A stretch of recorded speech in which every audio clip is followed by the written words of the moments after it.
In this video, I'm going to share everything I learned from Neville Goddard to manifest my dream life. From being a corporate lawyer, barely saving any money, to starting my own company, making my first 6 figures in my mid-20s, and later negotiating multi-million-dollar deals. I filtered everything down to what actually worked, not just theory, the parts I actually implemented, and I'll walk you through it step by step in the exact order I used them. I'm going to break this down into 3 parts. First, what's actually creating your reality? Second, what actually changes your reality? And third, how you use that to manifest your desires into reality. Your imagination is what's actually creating your reality. And I don't mean thinking positive or picturing something you want on a vision board. Neville meant something much bigger than that. He said imagination isn't just something your mind does sometimes, it's the actual power behind everything that happens to you. Your job, your bank balance, how people treat you, all of it starts as something you first imagined about yourself. Most of the time, you don't even notice you're doing it, and most people think it works the other way around, like life happens and then you react. For example, you feel confident because things are going well, or you feel anxious because things aren't going that well. Neville Goddard flips that completely and he says the feeling comes first. The feeling is not a reaction to your circumstances. Your circumstances are a reaction to the feeling. You're not describing your life when you say, I'm the kind of person things don't work out for. You're issuing an instruction. And here's what makes this different from just positive thinking, which is what people most cases usually reduce it down to. Neville was specific about this. It's not just enough to think a hopeful thought. You actually have to feel like the thing is already done. And there is a big difference between thinking, I hope this works out, and actually feeling right now the relief of it already being over. One is hoping for something in the future, the other one is already feeling like it already happened. That's what he means when he says don't imagine toward what you want, imagine from inside it, like it's already yours. I saw this play out clearly with money, and I grew up in a normal middle class house, and somewhere along the way I picked up this quiet assumption that money was something you had to be careful with. Something that could disappear the moment you stopped watching it closely. Now, nobody sat me down and taught me that directly, like nobody was telling me to memorize it, but it was just in the environment and I picked it up. And years later, even when I was making good money, that same tightness in my chest would still show up the second my account dipped. Not because anything was actually wrong, just because a number moved and some old assumption, which I had never even questioned, decided automatically what that meant. And at the time, I didn't connect it to anything Neville teaches. I just thought that's just who I was and that's just how I'm wired around money. It was only much later, looking back, that I could clearly see what was actually happening. I wasn't reacting to my bank balance at all. My bank balance was simply reflecting an assumption about money that I had accepted as true years earlier and never once gone back to check. Now this connects to another one of Neville's idea, which is self-concept. So basically, who you believe you are underneath everything else. And this belief isn't just one opinion floating around in your head, it's more like the filter everything else has to pass through. So you can say affirmations about, let's say, abundance all the time, but if deep down you believe that things are just hard for me, none of it actually gets through. For example, think of it like a calculator. You can press as many buttons as you want, but if the number you originally typed in is wrong, the answer will always come out wrong too. It doesn't matter what you do after that first number, everything after that first wrong number is downstream and built on it. Now let's explore where does a self-concept like that comes from. And Neville would say it comes from a single moment you accepted as true and then never questioned again. Not something that was true, something you decided was true once and then you spent years quietly reconfirming it. For me, that something was a report card. One line from my teacher which said, good but can do better. That's it. 5 words, and in that exact moment, without realizing I was deciding anything at all, I accepted it as true. That whatever I did, it would never quite be enough. So if I came first at something, I just got lucky. If I came second, I'm not good enough, as I already knew. It stopped mattering what actually happened. The meaning had already been decided before the result even arrived, and I just kept confirming it year after year without ever going back to check if it was true. That's exactly what Neville means by self-concept. It's not that I believed one thing about myself, it's that I had accepted once without noticing a version of who I was, and everything after that got filtered through it, automatically, whether it fit or not. That one line, it followed me into money, into my work, into my relationships, into almost every single thing in my life. For the longest time, I didn't see it as an assumption I had picked up from a sentence. I just thought it was who I was.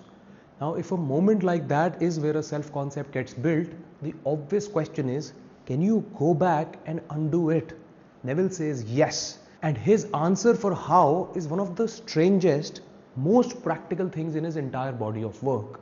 He calls it revision. And as I said, it's one of the most practically strange things in his entire body of work, but it's extremely powerful.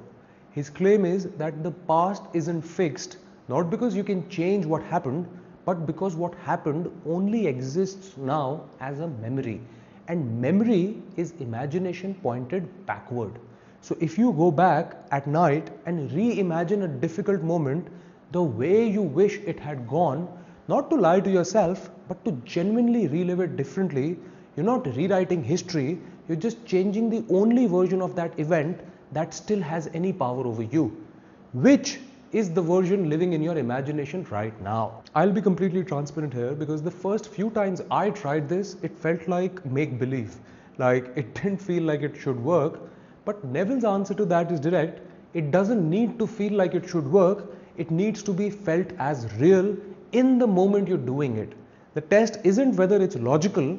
The test is whether you can actually feel the revised version briefly as if it's the one that's true.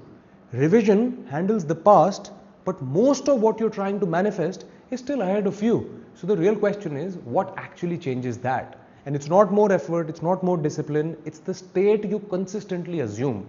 This is where Neville's teaching gets its real structure. He says you're not one fixed person, you move between states. So confident and doubtful, certain and anxious, successful and small. And critically, you're not stuck in whichever state you're in right now. States can be entered and exited the same way you would walk into a different room. The mistake almost most people make over here is treating their current state as identity, as just who I am, when Neville would say it's just the room you happen to be standing in today.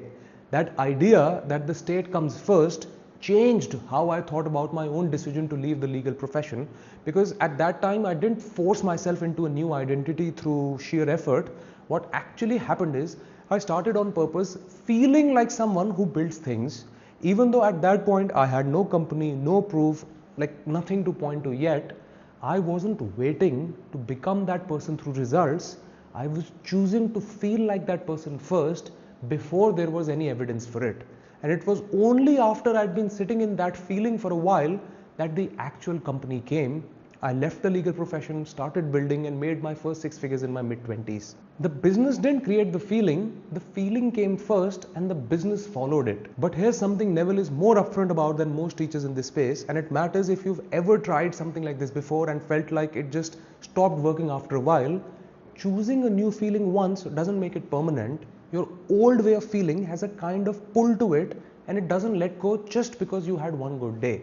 That's not because you did something wrong, it's just that whatever is familiar, it tends to pull you back, whether or not it's actually good for you. Neville's answer isn't to try harder, it's to keep coming back to the new feeling on purpose, especially in the exact moments you normally slip back into the old one, until the new one stops taking effort to hold on to. And that coming back to it on purpose part is really the whole game.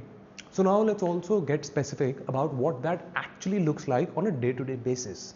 Neville's specific method is what he calls SATS, the state akin to sleep. Not fully asleep, that drowsy, loosened state right before you drop off, when your analytical mind has quieted down enough that whatever you imagine sinks in without being argued with. In that state, you don't rehearse a whole scenario like a movie, you choose one small, natural moment that could only occur if the wish were already fulfilled, and then you feel it. Not watch it, feel it from inside your own body, briefly, until it feels less like something you made up and more like something you're remembering. And the one distinction that changes everything about how you actually do this, and honestly it might be the most useful thing in this whole teaching, is you don't want something you already believe you have, because nobody sits around obsessing over something they are already sure is theirs. So if you catch yourself constantly checking, like, did that email mean something? Is it happening yet? Is it working? That's not you being committed. That's actually proof you don't believe it yet. You can't check on something and believe you already have it at the same time. So the goal was never to want it more. It was to get to a place where you're not wanting it anymore, because as far as you're concerned, it's already done. That's the whole shift, honestly. Not more visualizing, less checking. And if you're watching this and wondering where to start, don't try to do everything at once. Pick one thing tonight, right before you fall asleep, when your mind's already relaxed anyway. Imagine one small moment that could only happen if that thing that you want was already true. Maybe it's a phone call, maybe someone saying congratulations. Just feel it for a minute or two until it stops feeling made up and starts feeling normal. Because the second it feels normal, you've stopped wishing for it, you've started remembering something that hasn't happened yet.